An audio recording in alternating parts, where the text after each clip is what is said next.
ఎక్కడ ఏ ఊరు ఇది? అడ్డగూడు. పింఛన్ వస్తుందా? పింఛన్ వస్తలేదు అయ్యా. మీకు ఎన్ని సంవత్సరాలు ఉంటాయి?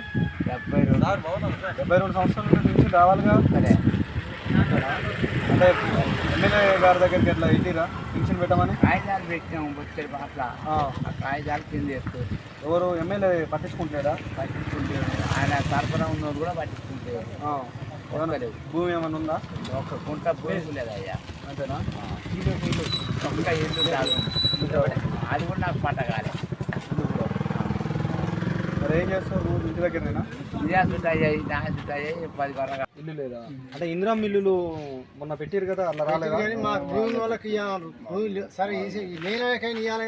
మీకు ఏం లేదు కదా? ఏమి లేకుండా ఇందిరా మిల్లు రాలేదా? రాలే.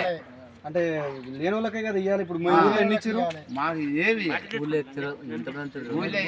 అంటే ఎవరికన్నా వచ్చినాయా? వచ్చినాయి మాకు రాలే. అంటే మీకు ఏం లేదు కాబట్టి రావాలిగా. గుంట భూమి లేదు సార్, మాకు రాలే. రెండో విడతలన్నా పెట్టేయాలని అడిగిరా? మేము అడిగినా రాలే.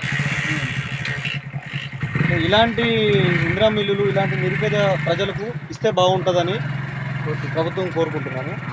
ఎందుకంటే ఇంతో ఉన్నోళ్ళ కన్నా ఇలా లేని వారికి సపోర్ట్ చేస్తే బాగుంటుందని ఆశిస్తున్నాను. ఓకే, ధన్యవాదాలు. ఇక్కడ ఎవరు పింఛన్ వస్తుందా? సంవత్సరాలు 57కే కదా రావాల్సింది? 57కి రావాలి, కానీ 50 నుంచి ట్రై చేసినా కూడా ఎందుకట్లా? దక్కులేవు, వస్తలేవు. ఏమైనా భూమి ఉందా? రైతు బంధు రైతు బంధు పడుతుందా?